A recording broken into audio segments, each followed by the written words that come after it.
عليكم ورحمة الله وبركاته يا رب لك الحمد كما ينبغي لجلال وجهك وسلطان عظيمك মহান রব্বুল আলামিনের দরবারে শুকরিয়া জ্ঞাপন করছি যার একান্ত মেহেরবানিতে দীর্ঘ 11টি বছর পর আজকের এই মঞ্চে দাঁড়ানোর সুযোগ পেয়েছি।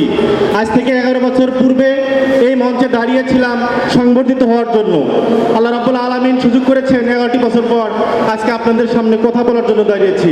সেই জন্য আল্লাহর দরবারে আবারও শুকরিয়া, আলহামদুলিল্লাহ।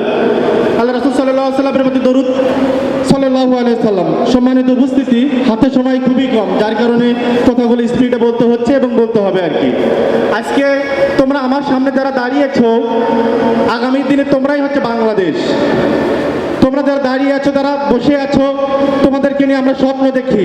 তোমাদের মধ্যে অনেকে ডাক্তার হবে, অনেকে ইঞ্জিনিয়ার হবে, অনেকেই পলিটিশিয়ান হবে, অনেকে শিক্ষক হবেন। সুতরাং তোমরা কেমন হবে, আগামীর বাংলাদেশ তেমনই হবে। সেই জন্য তোমাদেরকে এই বিষয়টা খেয়াল করতে হবে, তোমরা নিজেদেরকে কিভাবে গঠন করতে চাও। আজকে আমরা বাংলাদেশের দিকে তাকালে দেখতে পাই আমাদের দেশ পরিচালনার জন্য যারা নেতৃত্ব দিয়েছেন, যারা নেতৃত্ব দিচ্ছেন, তারা অনেক বেশি মেধাবী।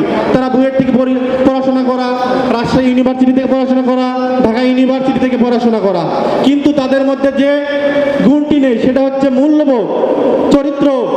এই দুইটা গুণ না থাকার কারণে তাদের এই অবস্থা হয়েছে। তোমরা জানো, সবাই বেনজিরের নাম শুনেছো, তিনি কিন্তু বাংলাদেশের পুলিশের প্রধান ছিল। আজকে তার অবস্থান কোথায়? কেন এরকম হয়েছে? যখন তিনি ক্ষমতায় ছিলেন তার ক্ষমতার অপব্যবহার করেছেন। তিনি জানেন না পরবর্তীতে আমাকে কোথায় যেতে হবে, কি করতে হবে। সেই জন্য আমি প্রিয় শিক্ষার্থী বন্ধুকে বলতে চাই যে তোমাদেরকে মেধাবী হতে হবে, পাশাপাশি নৈতিকতা সম্পূর্ণ হয়ে গড়ে উঠতে হবে। যদি তোমার মেধা থাকে, নৈতিকতা না থাকে, তাহলে তুমি পশুর মতো হয়ে গড়ে উঠবে। সুতরাং মেধার সাথে যদি চরিত্রের সমন্বয় হয়, তাহলে আমরা বাংলাদেশকে আগামীর যে বাংলাদেশ দেখতে চাই সেই বাংলাদেশ উপহার দিতে পারবো ইনশাআল্লাহ।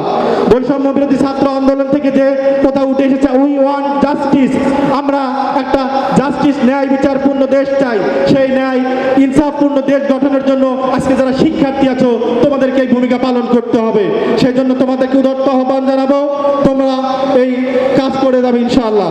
আমি এই কথা বলতে শেষ করতে চাই, তোমাদের কাছ থেকে কিছু ওয়াদা নিতে চাই। প্রিয় শিক্ষার্থী বন্ধুরা, আমি যেটা করতে বলবো তোমরা আমার সাথে সাথে সেটা করবে ইনশাআল্লাহ।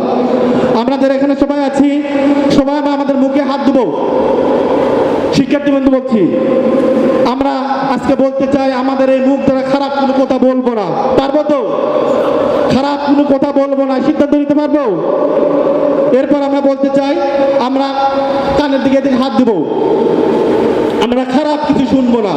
আমাদের সামনে যদি কোন খারাপ কথা বলে, আমাদের বন্ধুরা যদি খারাপ দিকে আহ্বান করে, আমরা আমাদের কানটাকে ফিরিয়ে নিব। পারা যাবে? সর্বশেষ চোখের দিকে একটু হাত দাও, আমরা খারাপ কিছু দেখবো না। হাতটা নামাও। আমরা এই 3টা কাজ যদি করতে পারি, তাহলে আমরা একজন প্রকৃত মানুষ হিসেবে গড়ে উঠতে পারবো ইনশাআল্লাহ। এই কথা বলেই আমার কথা শেষ করতে চাই যে ফুলের মতো ফুটবো, মোরা আলোর নেই ছুটবো, জ্ঞানের আলোর সাথে নিয়ে দেশটাকে গড়বো। সবাইকে ধন্যবাদ। ডাবিলিয়ান ফাউন্ডেশন বগুড়াকে ধন্যবাদ। আসসালামু আলাইকুম ওয়া রাহমাতুল্লাহ।